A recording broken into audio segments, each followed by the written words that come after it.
Welcome to the Deconstructionist Deep Dive. The podcast that doesn't just accept the story. We break it open We examine the pieces. and expose the machinery inside. Let's dive in. What if the most dangerous ideas aren't the obviously radical ones, but the comfortable, widely accepted narratives that are, well, designed to keep us from questioning the machinery of power itself? Today, we are undertaking a deep dive that requires rigorous detachment. We are not here to debate the merits of specific policy positions. Our mission is to analyze the underlying rhetoric, the structural architecture of persuasion found within a specific, coherent ideological system. Okay, and that system comes from a deconstructive analysis of arguments presented at a recent, highly publicized public forum. It featured political figures like Charlie Kirk and Vivek Ramaswamy. Right. Our sources took every assertion, every axiom, every presupposition, and distilled them down into these 21 foundational core ideas. And we're treating these ideas not as separate policy proposals, but as interconnected parts of a single, highly engineered engine. Is that right? Exactly. Our goal is purely analytical, to locate the structural weaknesses, the inherent contradictions, the logical vulnerabilities that allow this rhetorical machine to function. We are here to find the machinery inside. And what the source analysis reveals is, well, you called it a terrifyingly unified system. It is. And let's unpack this core finding right out of the gate, because it's really the blueprint for the whole structure. Okay, lay it on us, the initial shock point. It's that all 21 core ideas, everything, stances on reproductive rights, economics, identity, governance, they all seem to converge on one singular purpose. Which is? The ultimate synthesized goal, according to our source analysis, is the overwhelming legitimation of existing hierarchical power structures. So we're talking about things like patriarchal norms, capitalist frameworks, nationalist boundaries. That kind of thing. Precisely. The rhetorical system works tirelessly to present these structures not as debatable political choices, but as the only natural, inevitable, or even divinely ordained way the world should function. Wow. So this deep dive is about seeing the extraordinary lengths the logic is bent kind of to uphold that specific status quo. Exactly. And it's crucial, as you said, we're framing this entire discussion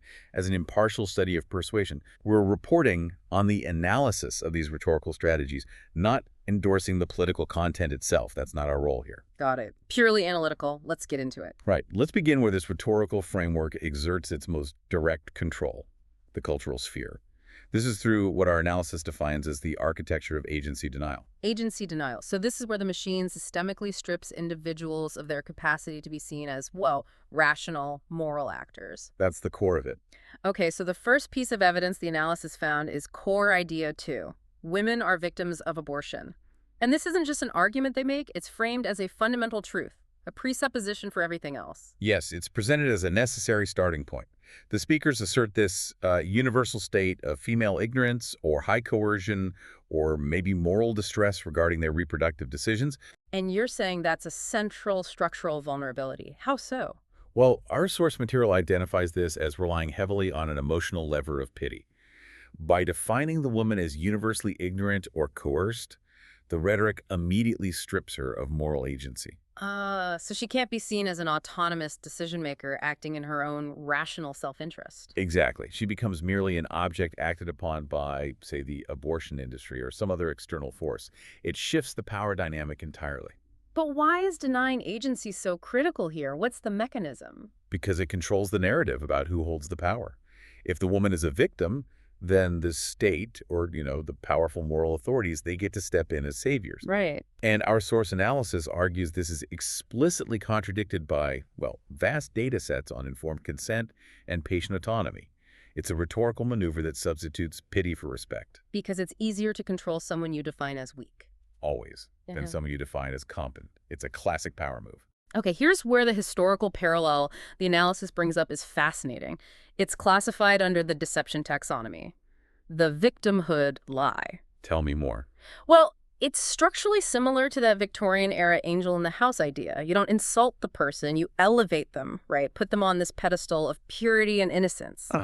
But that very elevation, that supposed moral superiority, is used precisely to justify denying them agency, legal rights, power outside a very narrow prescribed domestic sphere. Purity becomes like a gilded cage. That's a powerful connection.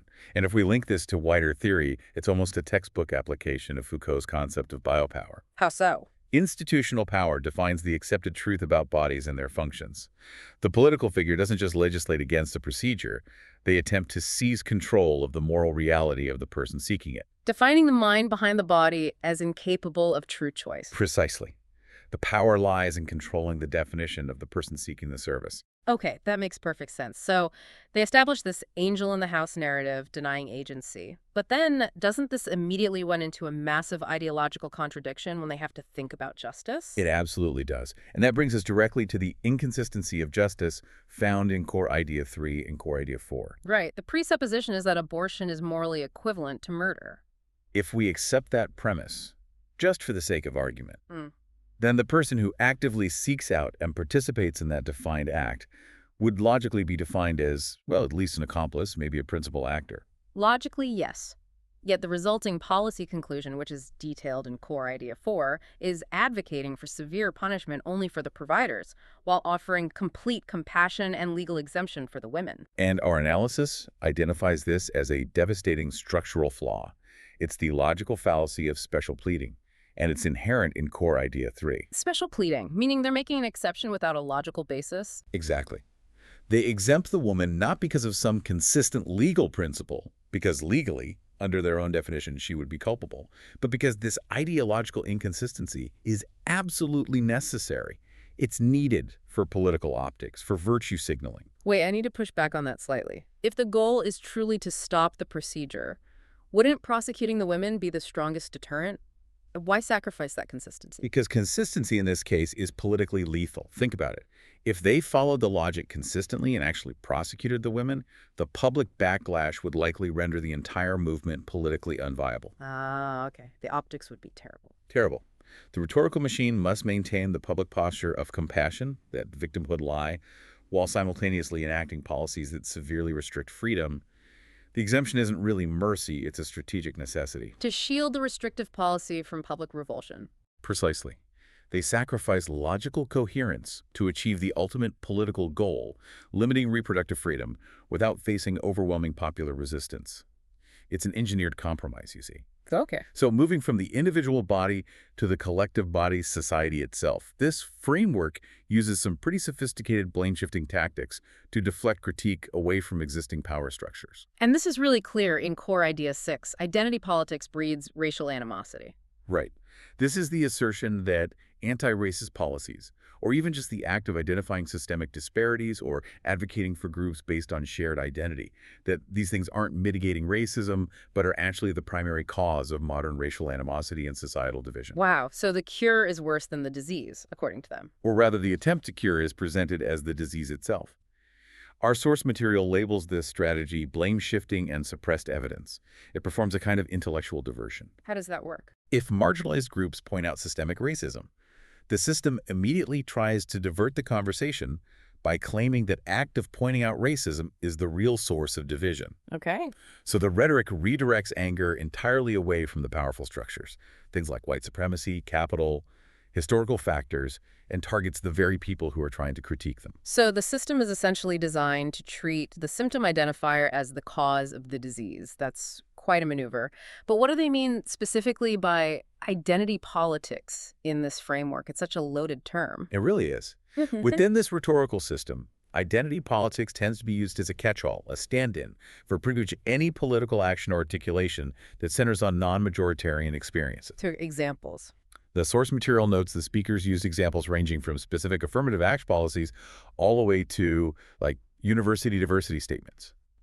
The critical point is that the rhetoric always treats the response to systemic imbalance as more dangerous than the imbalance itself. The blame gets shifted from the historical perpetrators of exclusion to the current advocates for inclusion. Precisely. And this has a really powerful historical mirror, doesn't it? I mean, this feels like the segregationist outside agitator narrative all over again. Explain that connection. Well, back in the 1960s, when Black citizens were demanding basic rights, they weren't often seen by segregationists as acting on their own legitimate experience, right? They were supposedly being manipulated by communists or outside agitators. Ah, I see the paradox. It's the same structure. Yeah. Deny that genuine, internal grievance exists and claim the conflict is artificially manufactured by political opportunists. And it directly contradicts the philosophy of someone like Martin Luther King Jr., who argued quite forcefully that tension must be exposed, brought to the surface, forced into the light to be healed. Whereas this modern rhetoric seeks to suppress that tension entirely. Yes, by making the very act of identifying it seem like the original sin. As critical race theory observes, this rhetorical backlash itself is often a tool of white fragility, really. It's designed to maintain equilibrium by punishing those who dare to disrupt it. That structural denial then flows directly into this other idea, the so-called fairness doctrine lie, core idea 5. This is packaged as the thick-skinned meritocracy axiom. Ah, yes, the insistence that racial, ethnic, or gender jokes are perfectly okay, perfectly permissible, because everyone should just be operating under this notion of, 360 degrees of equal offense. Right. The idea that an offensive joke leveled against a marginalized group is somehow equivalent to a joke leveled against the majority group. It sounds almost like a plea for universal free speech on the surface, doesn't it? It does, but the analysis points out it's purely manipulative. Why? It's labeled as bafflement and false equivalence for a very good reason. 360 degrees is a fundamentally meaningless metric here because it completely ignores the context of systemic power. How so? Well, think about it. A joke made by a member of a majority group about a marginalized group carries the weight of institutional power, historical oppression, the ability to actually reinforce discrimination. A joke made in reverse, or maybe a joke about the majority group, simply doesn't operate with that same institutional force. It can't. Okay, so what's the underlying function then? Why push this bizarre equivalence? The function, according to the analysis, is to legitimize punching down under the guise of intellectual neutrality or free speech. Ah. It establishes this false rulebook where the powerful can claim they're merely participating in a fair game, a thick-skinned meritocracy, when they are in fact reinforcing their own privilege and dominance. So by demanding equal offense, they're actually just protecting majoritarian privilege from consequence. That's the argument. They use the idea of fairness to enact profound unfairness. It's quite clever, in a way.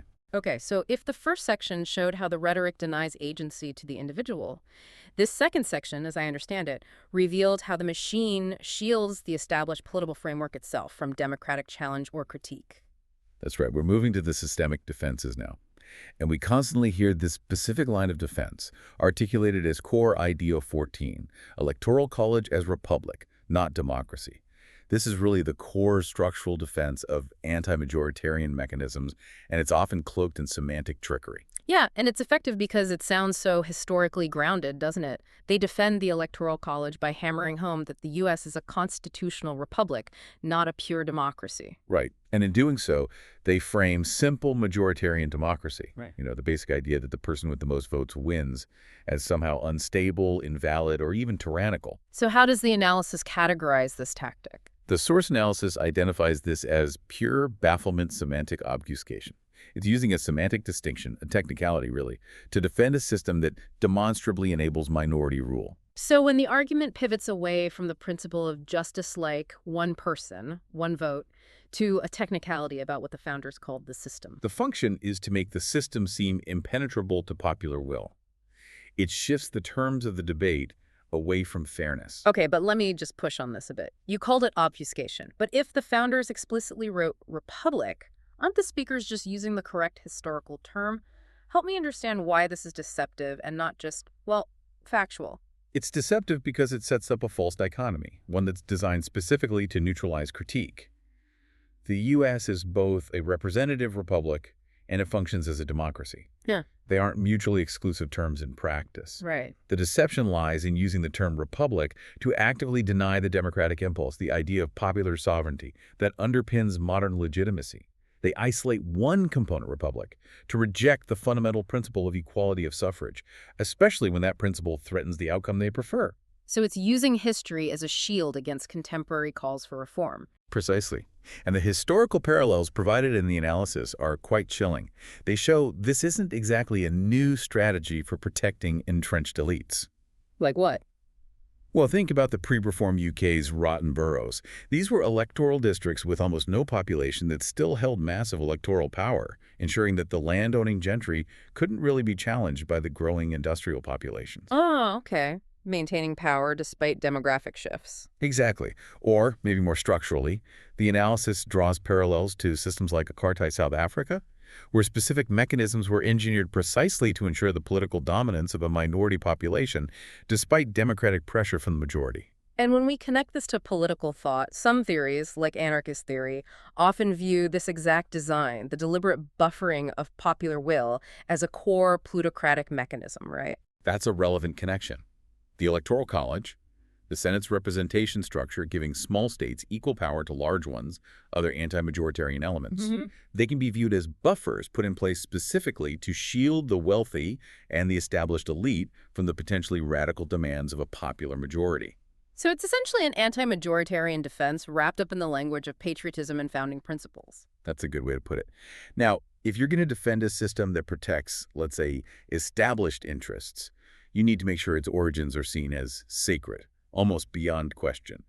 This brings us neatly to core idea 11, founders' infallibility. Right. This is the axiom that posits the founding fathers as these, well, perfect, nearly divinely inspired figures who possess an infallible understanding of human nature and governance. And the consequence of that belief Is that their system is, by definition, beyond serious systemic critique.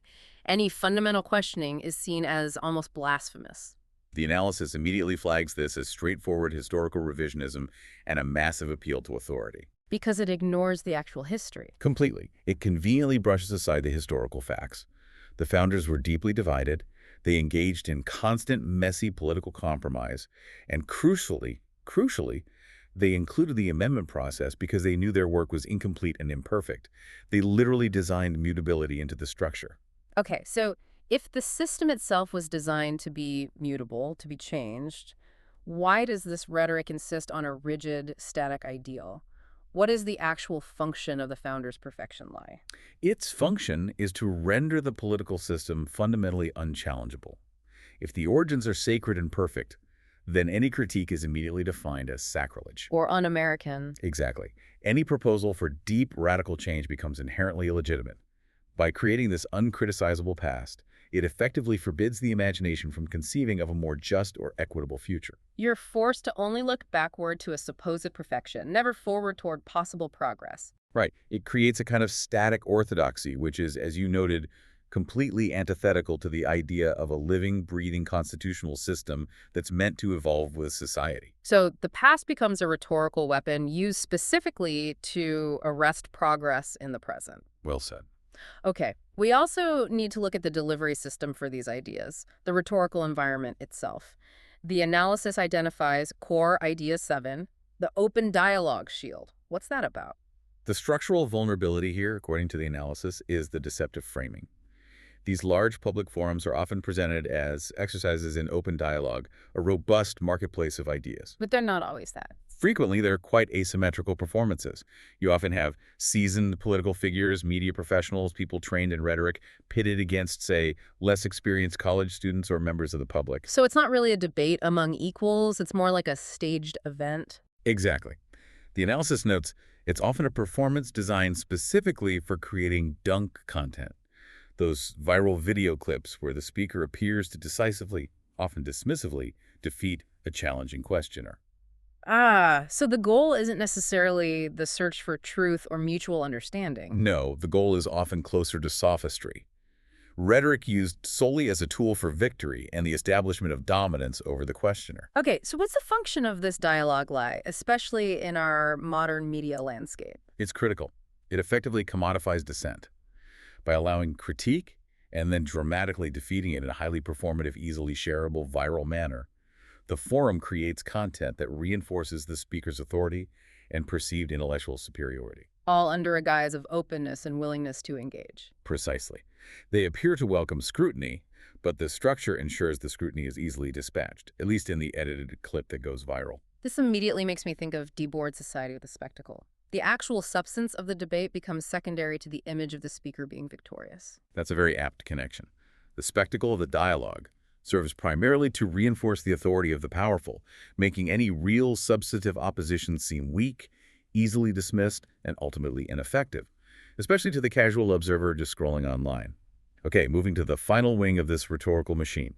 This deals with financial justification.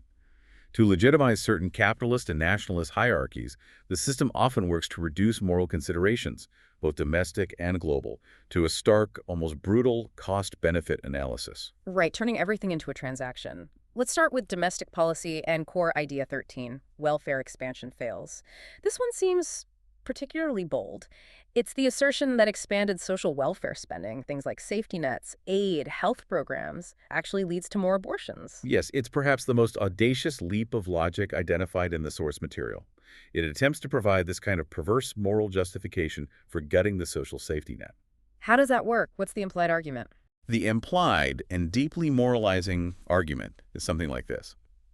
If we give people aid, they become morally bankrupt. They make poor life decisions, and this financial assistance ultimately enables various societal ills, including, somehow, an increase in abortion rates. Okay, you need to hit this with the analytical scalpel immediately. What's the fundamental logical flaw here? It is the textbook definition of the correlation-causation fallacy. The rhetoric asserts a direct causal link, welfare causes more abortions, while completely ignoring every other confounding variable. Like what? Like comprehensive sex education, access to reliable and affordable or free health care and contraception, overall economic stability, mandated parental leave, affordable child care. The list goes on. They cherry-pick a potential correlation, often a dubious one at that, to assert a causation that conveniently fits their pre-existing political agenda. And empirically, is the claim just unsupported, or is it actually contradicted? It's actively contradicted by global data. The source analysis is very clear on this. How so? In developed nations with robust, expansive social safety nets, think about countries in Scandinavia or Western Europe that offer comprehensive, state-supported childcare, excellent universal health care, genuine economic stability. Their abortion rates are consistently dramatically lower than in the United States. So the welfare paradox lie is built on a completely manufactured causal link. Yes, one that completely collapses under even basic comparative analysis. Economic stability and robust social services are directly correlated with lower abortion rates, not higher ones. The relationship is the inverse of what they claim. Okay, so if the logical case fails and the empirical case fails, what is the deeper function of this lie? Why make such a counterfactual claim? Well, the analysis points to its historical parallel, the old Protestant work ethic, where poverty was often viewed not as a structural failure of the economy, but as a moral failing of the individual. Right, and therefore aid was seen as enabling sin, undermining personal morality and responsibility. Exactly. And its modern function is similar. It provides a moral shield for a specific economic policy, namely tax reduction for the wealthy and corporations, and cuts to social spending. How does it shield it? By framing welfare not just as fiscally irresponsible, but as a moral hazard that actively encourages societal ill, even something as emotionally charged as abortion, they gain a kind of moral high ground from which to justify stripping away safety nets. So they're not just arguing for fiscal prudence, they're arguing for moral correction. Which just so happens to lead to reduced taxes and fewer social obligations for the wealthy and powerful. It aligns perfectly. Okay, now let's move that same logic to the global stage. Here, the same kind of economic calculus seems to replace morality entirely. We're looking at core idea 19, America first, not America only. Right. This axiom states that foreign intervention, maintaining alliances, engaging in global stability efforts, things that have historically defined U.S. leadership, for better or worse, are only justified if there is a direct, measurable, tangible financial benefit to U.S. interests. So things like promoting democracy, human rights, or just general global stability, those aren't considered intrinsic goods worth pursuing. Not in this framework. They're rejected unless they pay immediate dividends, basically. It's classified as the transactional world lie because it's a form of moral nihilism disguised as hard-nosed pragmatism. And the source analysis labels this a contradiction, right? They claim not isolationism, but... But by reducing everything purely to a financial transaction, they effectively abandon every ideological stake, every principle beyond pure profit that has defined post-World War II American foreign policy. It becomes isolationism in practice, if not in name. Can you clarify that mechanism a bit more? How does reducing complexity to the bottom line work rhetorically? The analysis notes they focus on the immediate, verifiable financial returns. If an alliance doesn't result in, say, better market access for a specific company right now, or resources extracted cheaply, it's deemed a failure, a bad deal. And this ignores... It entirely discounts the long-term benefits of things like global stability, diplomatic soft power, preventing conflicts that might end up costing far, far more in blood and treasure down the line. It's incredibly short-sighted, purely transactional. This structure really reminds me of the historical parallel the analysis drew, the mafia don worldview, like a global protection racket. Explain that. You pay for security, right? Right. And if you can't pay the specified price, or if your immediate interests don't align perfectly with our balance sheet today, you're abandoned. We simply stop protecting your territory. There are no permanent allies, only calculated customers or marks. That captures the essence of it quite well. That's precisely the function identified. It reduces complex long-term foreign policy to something easily digestible by nationalist sentiment. Are we getting ripped off? Sacrificing long-term influence for short-term metrics. Exactly. Metrics that appeal directly to a highly transactional, almost mercenary view of American self-interest. And this transactional attitude is mirrored back in domestic critiques, too, isn't it? Specifically in Core Idea 17, the nanny state parallel. Yes, this is where the speakers explicitly equate two wildly different categories. On one hand, you have domestic social welfare programs for American citizens. On the other, you have international defense spending for allies, maybe through organizations like NATO. And they lump them together. They label both as forms of being Uncle Sucker, basically arguing that America is being systematically exploited by others, both domestically by its own needy citizens and internationally by its allies. But hold on, that seems like a glaring logical error. How can a program designed to support your own citizens be logically equated with a treaty obligation to protect an international ally? Their purposes seem completely different. It is a deliberate and frankly profound false equivalence. Equating internal citizen welfare, which is designed to support the nation's own populace, increase domestic stability, maybe boost the economy, to international treaties and alliances, which are designed to maintain a global order or project power. It's a complete breakdown of logical categories. Their purposes, their legal structures, their relationship to the American tax power, they're fundamentally different. Totally different, but the machine conflates them rhetorically. Why? So that if the listener despises one, say, foreign aid, they're conditioned to also despise the other domestic social welfare. Ah, it achieves a dual goal. Precisely. It justifies both international retreat and cuts to domestic spending simultaneously. It's a kind of rhetorical fusion designed to maximize political utility by linking two unpopular targets in the listener's mind. Okay, we've broken down most of these 21 core ideas. We've analyzed, what, a dozen major deceptions, from agency denial and victim blaming to historical revisionism and moral transactionalism. Let's try to zoom out now and connect all these mechanisms. What is the unified purpose driving this whole machine? Hashtag tag tag A. The central thesis revealed.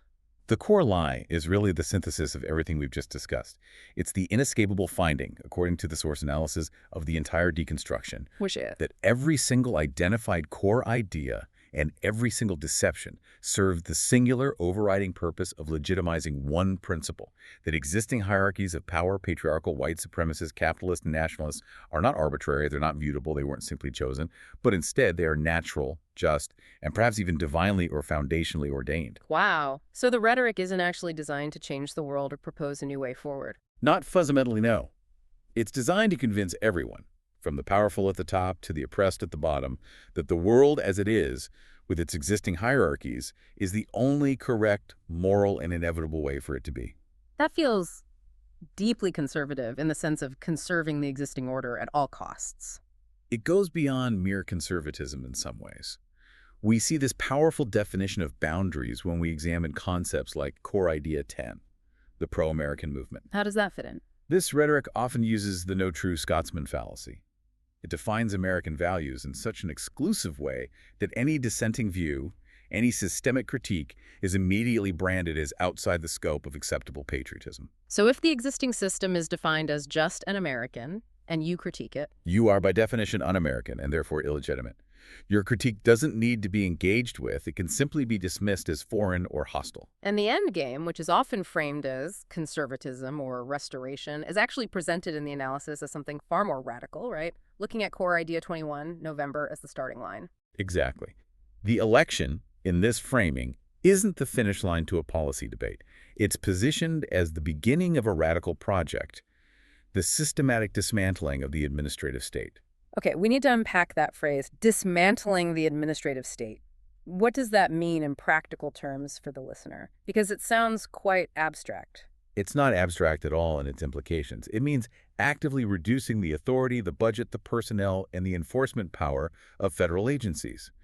Think about entities like the EPA regulating industry pollution, the FDA overseeing food and drug safety, the Department of Education influencing state standards, the power of the career civil service to enforce rules impartially, regardless of who is in the White House. So it means tearing down the mechanisms of governance that currently exist. Yes, arguing that they are illegitimate, inefficient, or somehow unnatural deviations from the founders' supposedly perfect minimal design. It is presented as radical change, but it's disguised rhetorically as a return to normalcy or original intent. Hashtag admitting B. The 5-point methodology of control. Okay, so to achieve this core lie, this ultimate legitimation of existing power structures, the analysis suggests the machine consistently utilizes 5 core rhetorical methods. Can we summarize those? We can.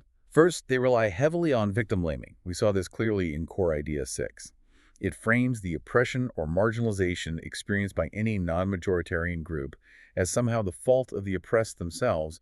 They're causing animosity or engaging in divisive identity politics. Right. Second was agency denial, like in Core Idea 2. This systematically strips moral and rational capacity from those groups the hierarchy wishes to control. It was most overt in the denial of agency to women regarding reproductive decisions, but it applies elsewhere too. Third, they use system justification, which we saw in Core Idea 14. This involved defending anti-majoritarian or clearly inequitable systems like the Electoral College by framing them using positive but misleading terms like republics, making them seem inherently more virtuous or stable than simple democracy. Fourth was historical myth-making, Core Idea 11. Creating that sacred, uncriticizable past, the founders' perfection lie, specifically to forbid the imagination of a more equitable future and weaponize nostalgia against any current calls for progress. And finally, number 5 is moral transactionalism, which we saw in Core Ideas 17 and 19. This reduces all ethics and moral obligations, whether it's domestic welfare for citizens or international relations with allies, to a stark financial cost-benefit analysis devoid of other values. And that legitimizes both domestic social cuts and a kind of hyper-nationalist, isolationist foreign policy. Precisely. Those 5 techniques work together synergistically. Hashtag C, the final provocation. So we've broken the machine down into its component parts. We've seen the deceptions, the logical fallacies, the historical revisionism, and the unified goal. What is the ultimate meaning of this knowledge for our listener? What's the final takeaway? Well, the most chilling implication, I think, is this.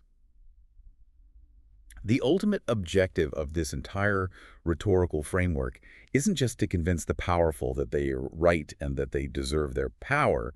That's actually the easy part. Okay. It is equally, perhaps even more importantly, designed to convince the oppressed and the marginalized themselves that the current social order, the hierarchy that they exist within, is inevitable and right. Wow, that their specific position in the hierarchy is not some kind of injustice that needs fixing, but just a natural fact of life. Exactly. By normalizing, legitimizing, and even sacralizing these hierarchies through these rhetorical techniques, resistance is made to seem futile. Because how can you fight a natural law? Or worse. Or worse, resistance is made to seem unjust and un-American because you're daring to challenge the sacred, foundationally ordained natural order. Just like an intellectual quicksand. It is. It's designed to stop you from questioning the very structure you stand on, to accept it as immutable. The architecture of political inevitability. That's quite a thought. And that's our deep dive for this week. Remember, the most dangerous illusion is the one you don't know you're in. But now you know. So here's our question for you. Where will you see one of these 5 core deceptions? Victim blaming, agency denial, system justification, historical myth-making, or moral transactionalism playing out in the next 24 hours. Maybe in the news, maybe in an advertisement, maybe even in a casual conversation. Your mission is to spot it, because once you see the machinery, you really can't unsee it. Let us know in the comments. Question the narrative. Deconstruct the dogma. See the system. We'll see you next time. Stay skeptical. Thank you for joining us.